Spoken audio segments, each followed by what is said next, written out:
Et cela mérite même des acclamations pour Mama Souka Elise qui est en Belgique, qui a pensé que les femmes doivent apprendre à produire. Je croyais que vous devez applaudir.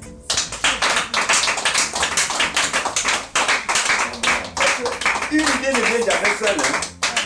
Une idée est toujours inspirée par Dieu. Et quand elle vient, elle rencontre des gens, des hommes. Aujourd'hui, là, nous avons vu que le champignon, c'est ce que nous avons besoin. Nous avons besoin. Et donc, je voudrais que vous puissiez vous lever, vous donner un peu de café, de lait à notre formateur. Waouh! Je vais vous montrer comment ça se passe. On va faire comme ça. On va chauffer.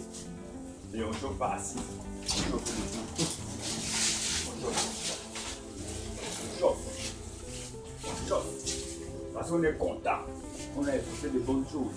On est prêt à transmettre. On chauffe. On chauffe. On chauffe. On chauffe. Et on donne au formateur une fois. 2 fois. 3 fois. Merci. C'est le meilleur.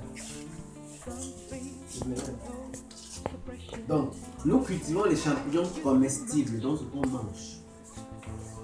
Il y a d'autres champignons qui ne sont pas comestibles. Mais ça sert uniquement pour les médicaments, comme les camélias, mais nous cultivons les pleurotes pour plusieurs raisons. D'abord parce que c'est un champignon qui contient presque toutes les vertus, tous les propriétés, tout ça. Et qui contient aussi un bon. Deuxièmement, c'est un champignon qui est adapté à notre climat. Plus facile. Dans les tropiques, on peut les cultiver plus facilement. C'est ça, c'est pour ça qu'on les appelle. Parce qu'en fait, la FAO a une liste de champignons qu'on peut cultiver. C'est de là que nous tirons les. Donc au Cameroun, en fait, on va vous dire que le champignon aime les zones de culture. Il faut des endroits où c'est humide, où il fait frais. C'est pour ça que l'Ouest est très propice, parce qu'il y a le couple humidité et fraîcheur. Humidité, c'est le taux de l'eau dans l'air. La fraîcheur, c'est le froid ou le sensation du froid ou du chaud. Mais l'humidité, c'est qu'il y a l'eau dans l'air. Le champignon aime là où c'est humide. Alors, Douala est très humide, donc c'est très propice aussi à la culture du champignon.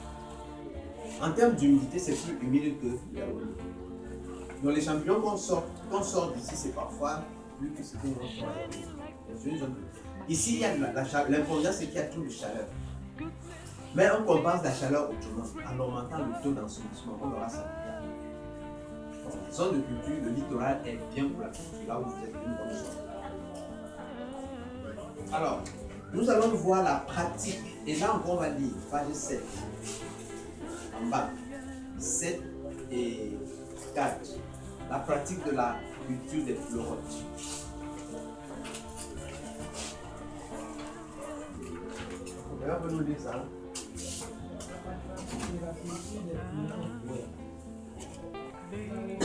De la culture nécessaire la maîtrise des 8 étapes ci-dessus. Oui.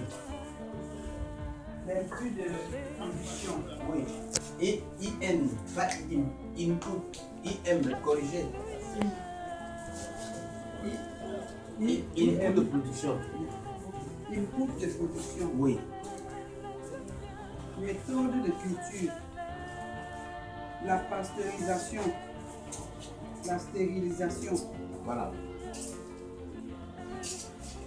Donc, ce que je veux dire, c'est quoi? Suivez-moi. Peut-être quand on lit, c'est un peu plus difficile à comprendre. Nous disons que la pratique de la culture, il faut respecter. En fait, c'est 5 étapes, hein, c'est pas 8. Ce sont 5 étapes.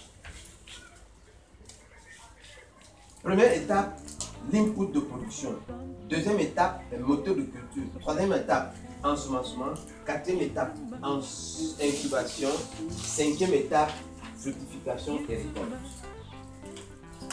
Bien. Nous allons voir l'input de production.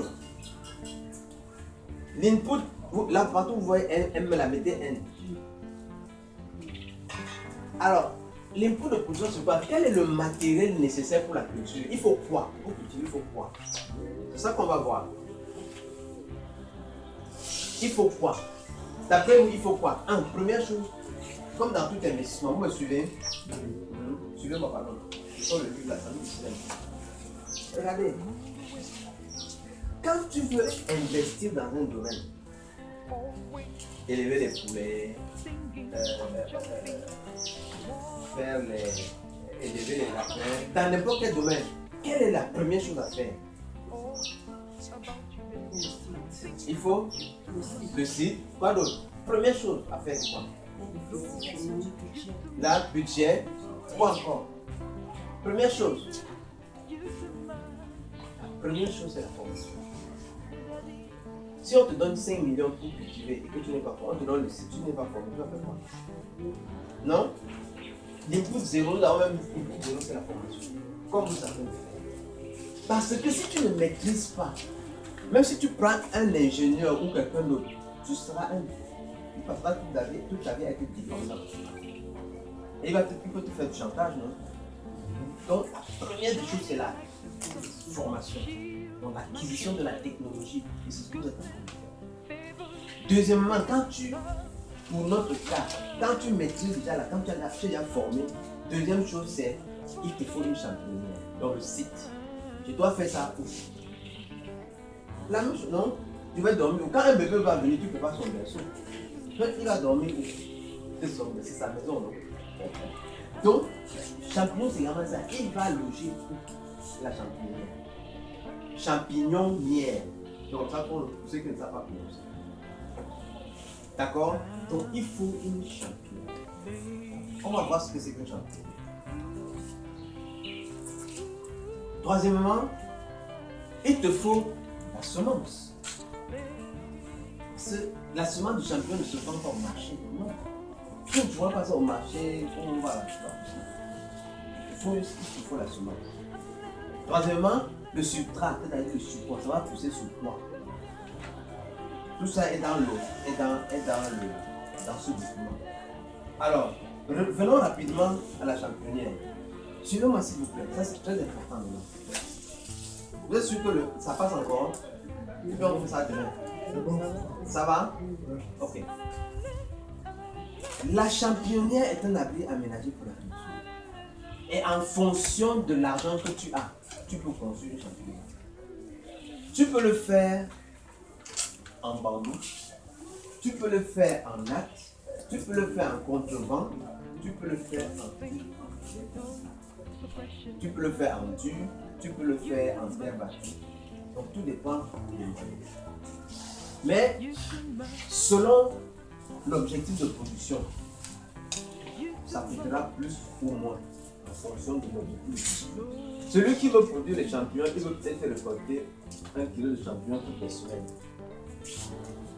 Les moyens pour l'endroit ne sera pas comme celui qui veut produire par exemple 2 kg, 5 kg ou 10 kg chaque jour.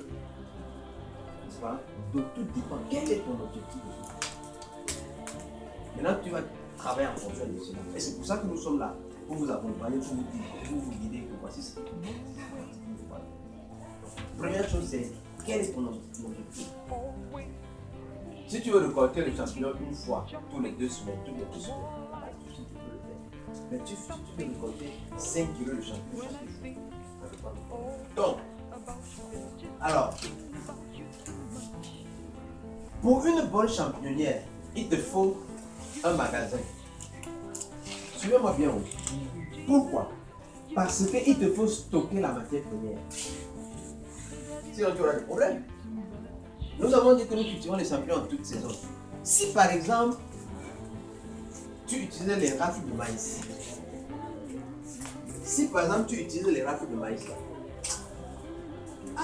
il faut que tu constitues un stock de rafles de maïs pour que pendant les saisons de pluie, tu n'en manques pas. On est d'accord? Nous avons fait comme ça à Yaoundé. On a fait venir des tonnes de rafles qu'on a concassé, on a mis dans les sangs, on a stocké. Nous avons des gens ici à Douala, quand ils ont besoin de ça, nous leur envoyons ça par bus. Ils partent, ils prennent, ils concassent. Pour ceux qui. Mais j'ai dit, tout, donc, il te faut un magasin pour ça. Celui qui veut faire 10 kilos par jour n'aura pas la même superficie de magasin que celui qui fait le champion de temps en temps. N'est-ce pas? Tout dépend de l'objectif. Donc, il te faut un magasin. Deuxièmement, après le magasin, il te faut une cuisine. Parce qu'on va faire la cuisine demain. Vous comprenez, non? On va faire une bonne cuisine demain. Donc demain, en venant là aussi, il faut pas mettre la bonne. Il faut mettre un habit qui fait que même si tu te salis, il ne va pas. On va faire ça. Donc, il te faut une cuisine. Il te faut ce qu'on appelle une salle d'incubation. La salle d'incubation, c'est quoi? Le mycélium. On a vu ça ce matin, non? Le mycélium, c'est quoi, hein? D'accord, non, c'est pas pourquoi. C'est les mamans. Moi, je suis venu ici voir les mamans. Je ne suis pas ici voir les pères. C'est maman, comment tu peux voir? N'est-ce pas, président?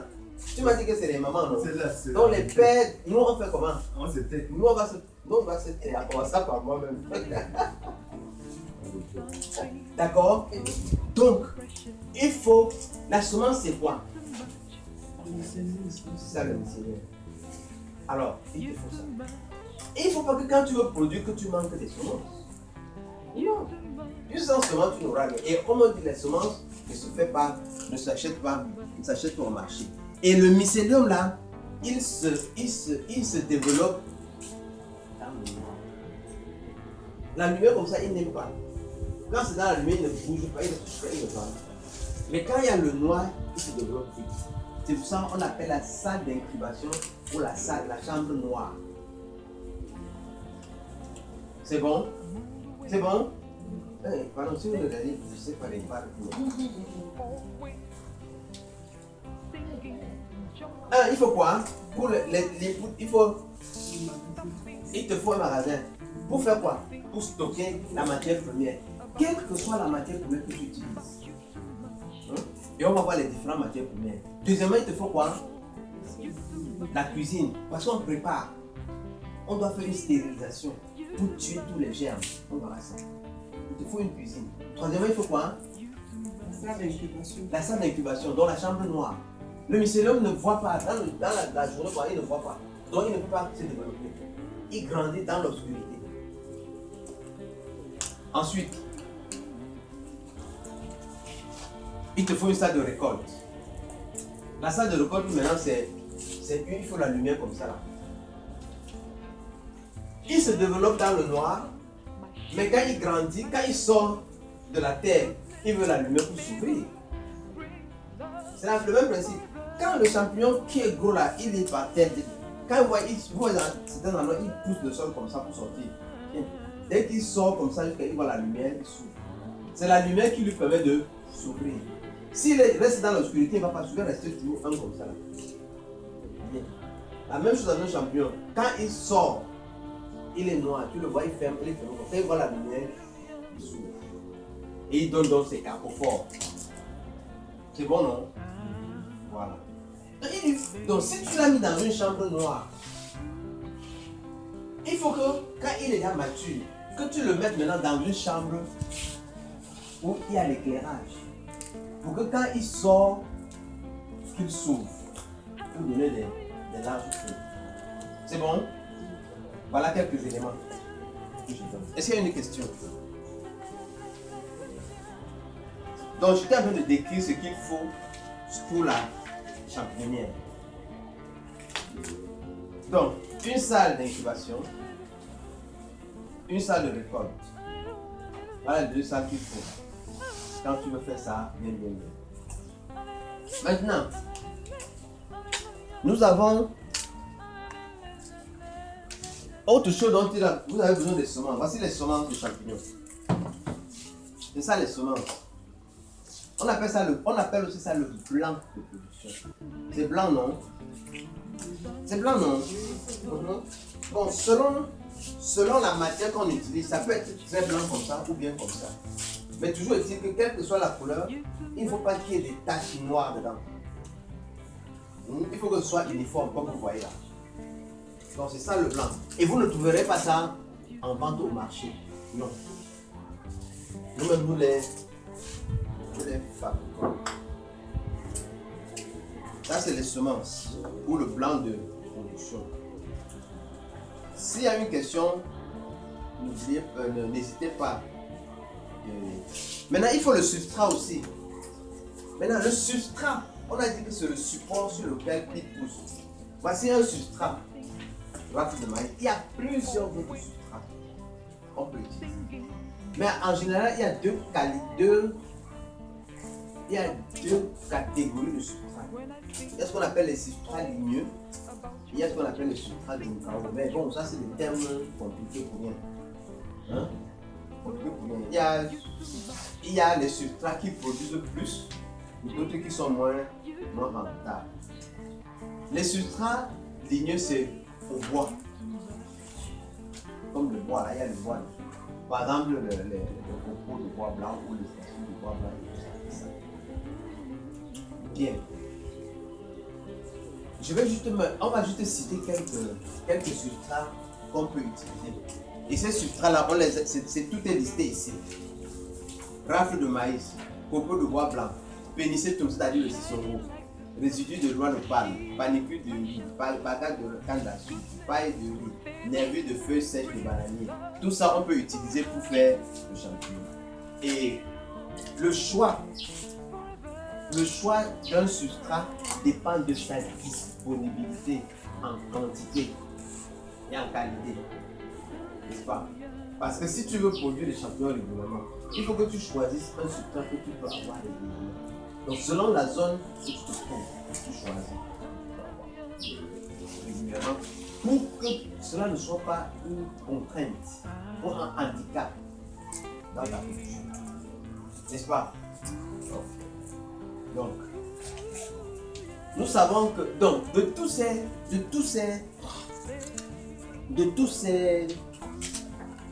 ces substrats qu'on a cités, rafle de maïs, copeaux de bois blanc, pénicillium, sisongo, le résidu de noix de palme, panicule de mil, bagage de canne à sucre, paille de riz, nervures de feuilles sèches de bananier.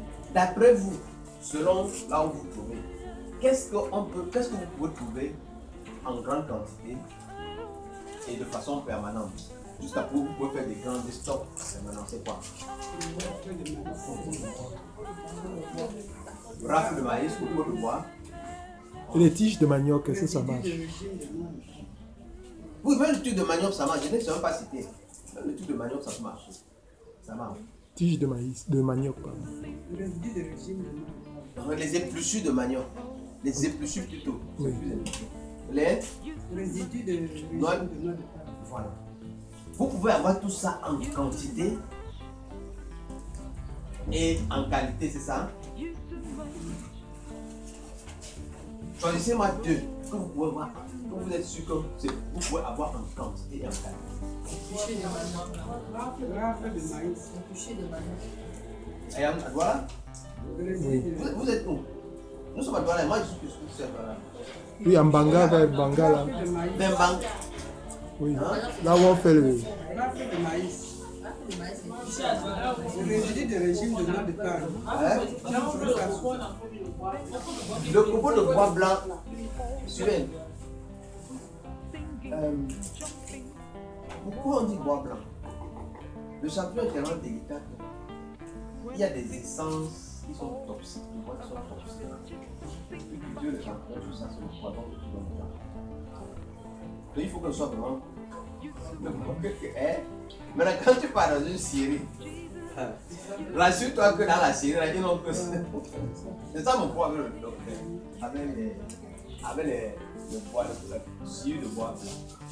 Sauf si tu achètes ton bois blanc, tu pars aussi. Et tu te rassure qu'on a scié que ton bois, on n'a pas mis ton bois. Vous comprenez, non? Donc, parce qu'il faut que le substrat soit, il faut que ce soit vraiment noir blanc. S'il y a une essence toxique, tu contamines. D'accord? Donc, alors, moi je vois que ici à Douala, vous pouvez avoir suffisamment de rames de maïs. Si vous faites un petit effort. N'est-ce pas? Si vous faites un petit effort. Vous cherchez des plantations de maïs. Les gens qui cultivent le maïs. Dès qu'ils égrènent le maïs, vous récupérez les maïs. Vous savez, quand tu vas avoir un joli ensemble, ou une jolie paille, n'est-ce pas? Quand tu vois ça chez le vendeur, le commerçant, il te fixe le prix, non? Pour avoir le pain là, tu fais quoi? Tu payes le prix, n'est-ce pas? Tu payes le prix. Si tu ne payes pas le prix, ne te donne pas. Vous négociez, jusqu'à ce que tu payes le prix, te donne le pain. Le prix à payer pour avoir les rafles en quantité, c'est aller à la recherche. Il faut aller, donc il faut payer ce prix-là. C'est-à-dire qu'il faut aller à la recherche. On cultive les maïs. Quels sont les grands cultivateurs de maïs? L'Irad. Est-ce qu'il y a des gens de l'Irad? Est-ce qu'il y a des... Bref, on fait ça où? Tu t'en vas maintenant. Tu négocies. Dès qu'ils finissent, tu prends. Tu vas... Tout dépend on a dit que tout dépend des objectifs de production.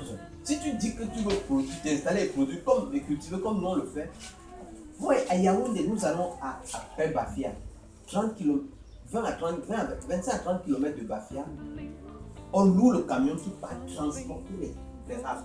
Je vais vous montrer les réceptions tout à l'heure. Vous allez voir comment nous le sommes. Vous n'allez plus me reconnaître. Je ne suis pas comme ça là-bas. Ça là, c'était pour vous respecter. Quand je suis au champ, je suis pas autre part.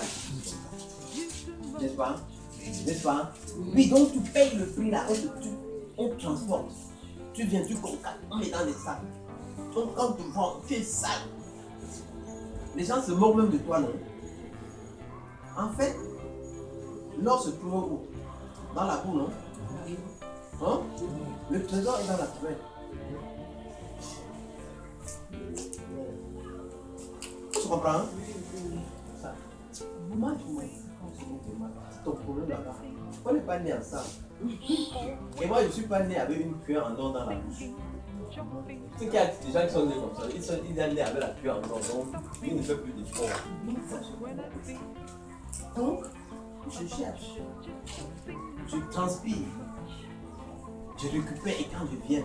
Donc, je récupère la poubelle, je récupère les ordures, ce qu'on jette là.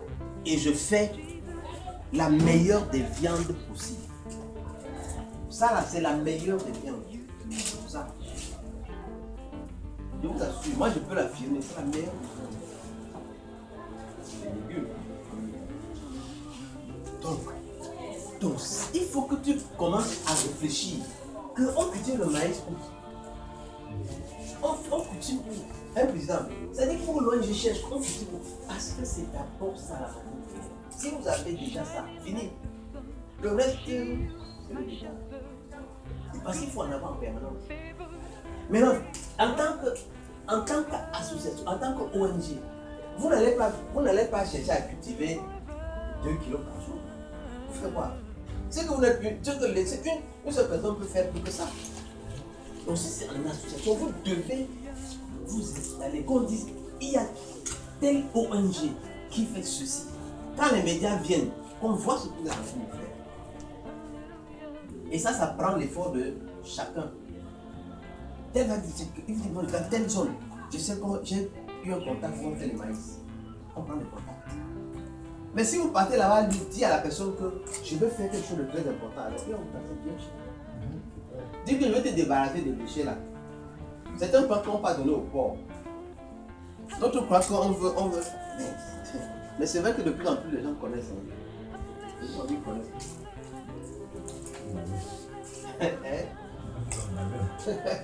De plus en plus ils connaissent.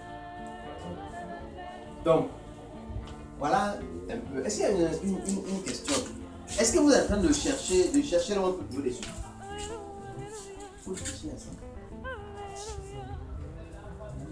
Je n'ai pas dit que vous partez prendre le maïs frais. Vous enlevez le maïs pour faire le sanga ou bien pour faire les légumes là. Et puis vous séchez vous-même. Non.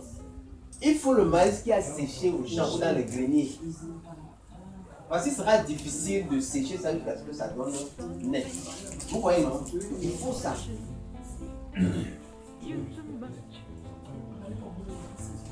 Voilà.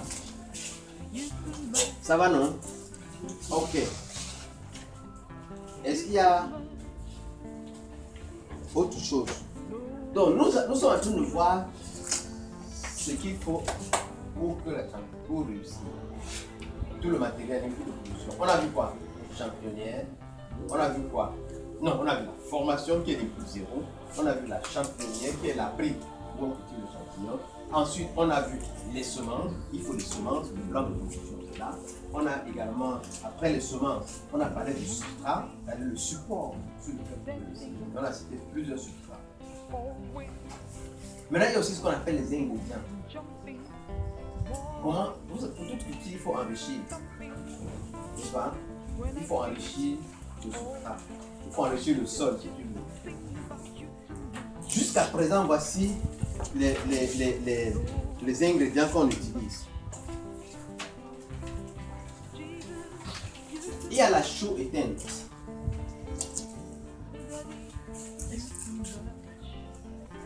Où est la chaux là? Il y a la chaux éteinte. On verra ça. Bon, la chaux qu'on utilise pour la maison là, on l'éteint. Son rôle, c'est de garder le milieu. Il n'est pas vraiment chimique en même temps, mais il garde le pH. Son rôle, c'est seulement garder le pH neutre. Parce que la plupart des substrats qu'on utilise là, c'est acide. Et il n'y a pas de vie dans un milieu acide. Donc on le garde. Ça, c'est le rôle de la chaux. Alors, il y a également un fongicide à base de carbendazole. Vous voyez, il y a un fongicide qu'on utilise. Bon, on parle de Monchamp ou de Fongistar. Il y a l'urée qu'on utilise. Voilà les trois ingrédients qu'on utilise généralement pour fertiliser le milieu.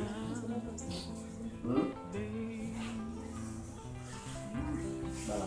Est-ce qu'il y a une question? Oui. La chaux maintient le pH neutre. Parce que tout ça là c'est acide. Et ça là ne peut pas,